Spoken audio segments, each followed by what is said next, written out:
श्याम एक middle class family का लड़का था। उसके पापा एक किराने दुकान के मालिक थे। दिन भर ज़्यादा ग्राहक तो आते नहीं थे, लेकिन रात को उनके गांव में बस वही दुकान खोलकर रखा करते। इसलिए रात में किसी को कोई भी चीज़ की ज़रूरत पड़े तो वो उनके दुकान से ही लाते। गांव का रास्ता रात के समय लगभग सुनसान हो जाता, जिस कारण श्याम के बाबा को उसकी मम्मी उस समय दुकान खुला रखने से मना करती। लेकिन परिवार के आर्थिक बोझ के चलते मजबूरन उन्हें रात को भी दुकान खुला रखना पड़ता। गांव के सारे लोग ऐसे कहा करते कि रात के समय एक भूत वहाँ घूमा करती। कई लोगों ने उसके चलने की आवाज़ सुना हुआ था और कईयों ने डरावनी आवाज़ें, और कितनों ने तो उसे देखा भी था। श्याम के बाबा को लगता है कि उनके रात में दुकान खोलने को लेकर लोगों को आपत्ति है, इसलिए लोग ऐसी झूठी कहानियाँ बना रहे हैं। हालांकि उन्होंने भी रात में कुछ अजीब चीज़ें का सामना किया हुआ था, लेकिन उसके बारे में कभी किसी को बताया नहीं। ऐसे ही कई साल बीतते हैं। एक दिन श्याम के पापा को तेज़ बुखार आता है। डॉक्टर उन्हें देख कहते हैं कि ऐसे अजीब बुखार वो आज तक नहीं देखे हैं। उनका हाथ नीला पड़ गया है और मुंह में बार बार खून जम रहा है, और वह लगातार एक ही चीज़ बरबरा रहे होते, वो आ गई है हम सबको मारने। करीब 2 दिनों तक उनका तबीयत ऐसे रहने के बाद आगे और बिगड़ने लगता है। अब डॉक्टर भी हार मान जाते हैं। अब श्याम अपने मम्मी के साथ उसके पापा को एक तांत्रिक के पास ले जाता है। तांत्रिक उन्हें अच्छे से जांचने के बाद वो जो देखता है वो खुद भी घबरा जाता है, और वह कहता है कि श्याम के पापा को एक भयानक भूत ने वश कर रखा है, और यह भूत हर 12 साल में एक बार धरती में आकर किसी को अपने वश में लेती है और कुछ दिनों बाद उस इंसान से अपना काम करवाना शुरू करती है।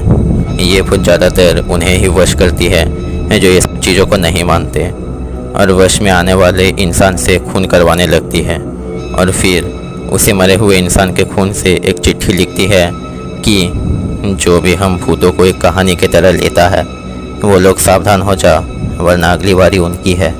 श्याम के बाबा के अंदर वो भूत घुसने के बाद से उसने अपना काम तो शुरू नहीं किया था, लेकिन उनके अंदर से उसे निकाला भी नहीं जा पा रहा था, जिसमें उनकी जान भी जा सकती है। श्याम की मम्मी तांत्रिक के सामने गिड़गिड़ाने लगती है कि कैसे भी कर वो उनके पति को बचा ले। तांत्रिक श्याम के पापा का एक अंगूठा काटकर उससे खून निकाल कर उनके माथे पर लगाकर मंत्र पढ़ना शुरू कर देते हैं, और मंत्र पढ़ते पढ़ते वह खुद भी बीच बीच में काँप उठते हैं। धीरे धीरे उस जगह से जोरों से हवा बहना शुरू हो जाता है, और श्याम के पापा का शरीर हवा में उठने लगती है।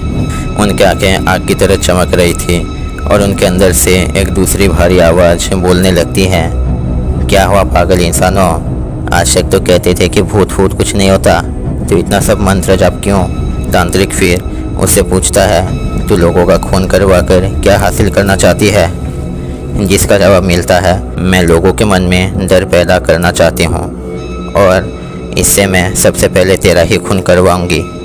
अब श्याम के बाबा का शरीर जमीन में उतरकर खड़ा होता है, और पास पड़ा एक आयरन रॉड लेकर तांत्रिक की तरफ बढ़ने लगता है। तांत्रिक को पहली चेतावनी मिलने के बाद ही वो एक शक्तिशाली मंत्र पढ़ते हैं और एक कुंडल से उस पर पानी छिड़कते हैं।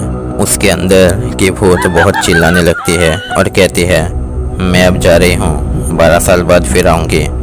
ये कहने के बाद एक तेज रोशनी आती है, जिससे सबकी आंखें बंद हो जाती हैं, और कुछ देर बाद आंखें खोलने पर श्याम के बाबा को जमीन में पड़ा हुआ देखते हैं, और थोड़ी देर बाद जब उनका होश आता है वो आगे की तरह नॉर्मल हो जाते हैं। श्याम और उसके मम्मी उन्हें लेकर घर लौटते हैं।